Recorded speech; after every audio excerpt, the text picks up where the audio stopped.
Hello and welcome to another episode of Sci-Fi-Night Tipsy Talk. I'm your host, Sebastian Vendel Martinez, and as I explained in the previous episode, which I'm assuming you watched, because if not, I guess that's a little weird, but basically this is kind of a cross between Sci-Fi-Night Light and podcasts. I go off just unscripted, talking about stuff, and we're continuing reviewing the X-Files Season 11 episodes, and we are now at Season 11 Episode 2, This, aka the most ambiguous fucking title ever.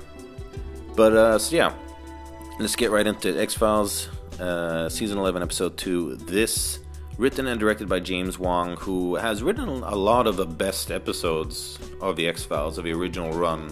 He wrote Home, which is one of the best episodes, my second favorite episode ever, and just Ice, tons of other great episodes.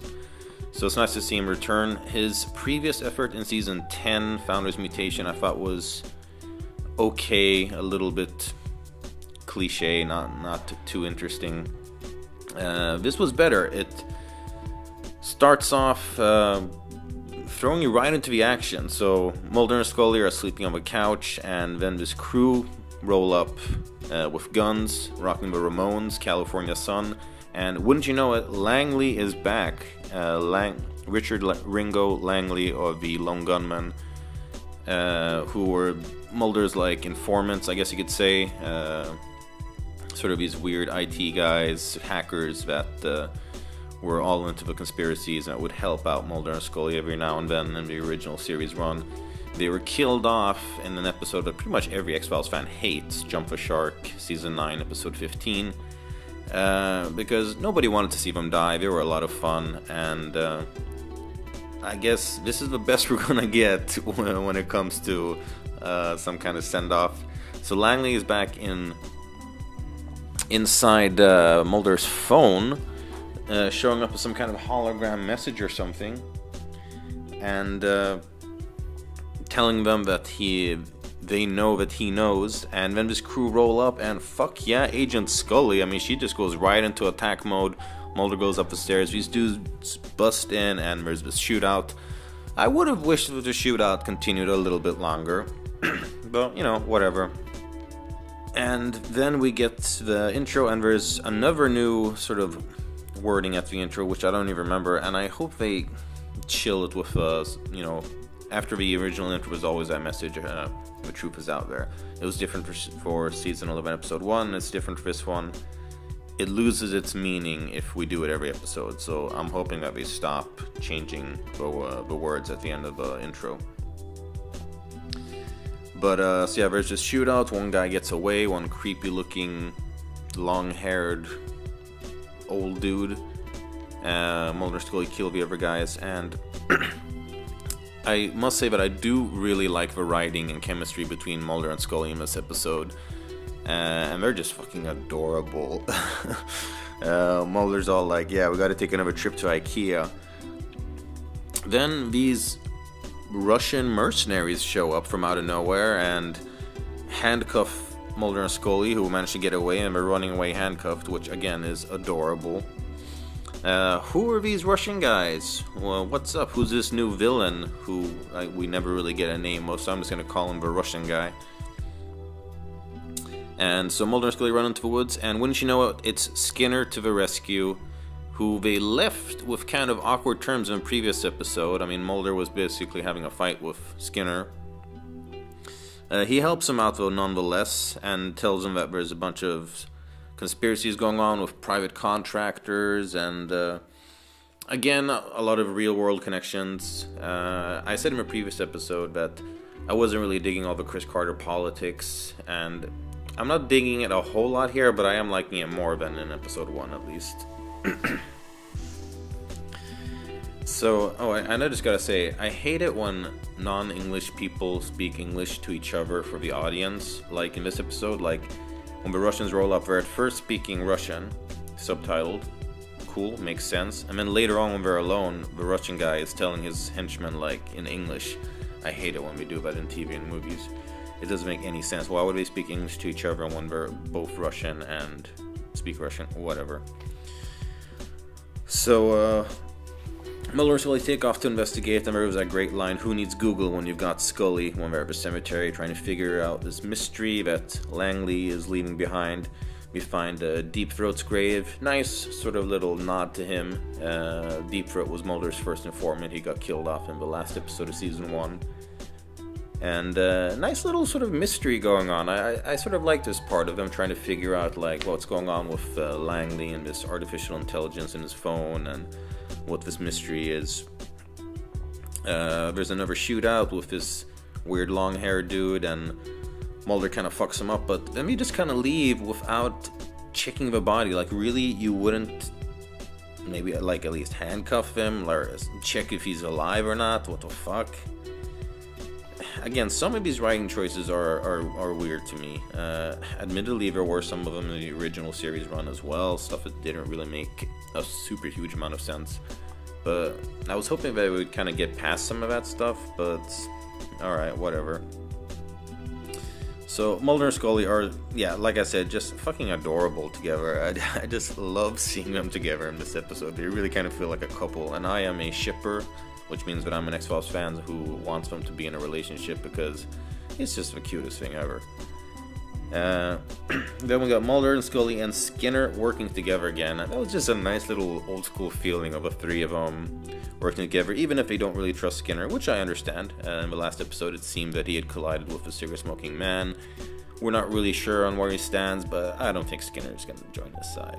Skinner's always been a good guy. And it was a nice little twist here. This was a point where I kind of felt like the real world connections worked, where Skinner explained that basically the FBI and the government weren't on the best terms, and then Mulder's like, well, I guess the FBI finally learned what it's like to be looked on a little spooky, because the X-Files and Mulder and Scully were always sort of like the black sheep of the FBI, and now, yeah, the FBI is kind of on rocky terms with the government, which it is in real world as well, but I'm not going to get into that. So basically we find out later on that there's this sort of weird that like the government or branches within the government have taken the intelligences of like smart people and put them into an AI, like an AI simulation, to use their smarts to develop stuff. And then at the diner, it kind of takes a dark turn where Langley appears to them and explains this and basically says that like they're held in this sort of purgatory where everything seems awesome but it's all fake, and it was an interesting and actually pretty welcome dark turn there. So it all amounts to Mulder and Scully trying to infiltrate this government building and being adorable the whole way. I kind of like this part. I mean, it was pretty unrealistic. You'd think the security at a place like that would be much tighter. But then again, we're not really watching the X-Files for realism, are we? It's a show of ghosts and monsters and witches and demons, and still, though, I would have liked to see maybe just a few small touches of them evading security or stuff like that, just to make a point of that this is a high security kind of place. So they sneak around, there's a couple fights, Russian guy shows up, and this is really the most Russian looking guy ever. He's got just the most Russian face ever, and he shows up with a gold chain, and yeah, just super Russian looking. Gets in a fight with Mulder while Scully is trying to shut down this AI. And oh yeah, this syndicate woman who gives a name to this other syndicate person. She calls him Y, which is appropriate because one of Mulder's informants was called X, which is probably my favorite informant so far, if you don't count the lone gunman, which I don't really. She informs him that he should switch sides, but of course, you know, he tricks her. It's a double cross, and he and Scully team up. And they pull it off, but just when they bring back the FBI, everything's gone, as it is in a lot of sort of X-Files cases, like when it comes to a lot of mythology stuff. This wasn't really a mythology episode, but the point still stands in that, like, just when they show up, like, the syndicate or somebody, everyone has erased all the evidence, and in a lot of ways this kind of felt like a classic X-File when it came to sort of the basics. The details were of course super fleshed out over the last couple of seasons and very relevant to the ongoing stuff. Overall, I liked this episode more than the first, which I was pretty sure that I would. Still not completely sold on it. I was a little disappointed by some of the stuff in this, which just didn't really feel right. Like just a few of the small writing things were like, why didn't we check the body? Why are these Russian guys speaking English? I mean, these are obviously kind of nitpicks, I guess, but I felt like there was kind of a lot of those small things which I didn't really like. Overall, though, it was an exciting episode. It kind of had you hooked from the cold open, which starts off with that action-packed shootout. And yeah, another wine pause there. But overall, I enjoyed it. It was nice to see Langley back. I guess we're not going to see the other lone gunman, which is a shame.